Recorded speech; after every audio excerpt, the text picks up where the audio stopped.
Team India 2025 ICC champions trophy గెలవడంలో శ్రేయస్ అయ్యర్ కీలక పాత్ర పోషించాడు.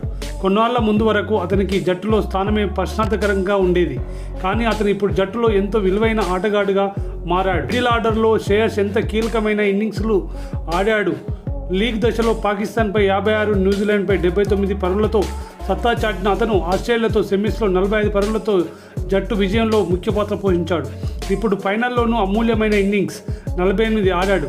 అయితే 2023 ప్రపంచ కప్ తర్వాత క్రమశిక్షణ రాహిత్యంతో అయ్యార్ కొన్ని నెలలు భారత జట్టుకు దూరం అవడంతో పాటు సెంట్రల్ కాంట్రాక్ట్ కోల్పోయాడు. తర్వాత దేశవాళీ క్రికెట్లో రాణించి తిరిగి టీమిండియాలోకి ఎంట్రీ ఇచ్చాడు. గత 18 నెలల కాలంలో ఎన్నో ఎత్తుపల్లాలను చూశానని, అప్పుడు చాలా తక్కువ మంది తనతో నిరంతరం టచ్లో ఉండేవారని అయ్యార్ తెలిపాడు. కెప్టెన్గా ఐపీఎల్లో కోల్కతా నైట్ రైడర్స్కి ఛాంపియన్గా నిలిపిన తనకు తగినంత గుర్తింపు దక్కలేదన్నాడు. నేను జీవితంలో అధమ దశలో ఉన్నప్పుడల్లా నాకు మెసేజ్ చేసే వాళ్ళు చాలా తక్కువ.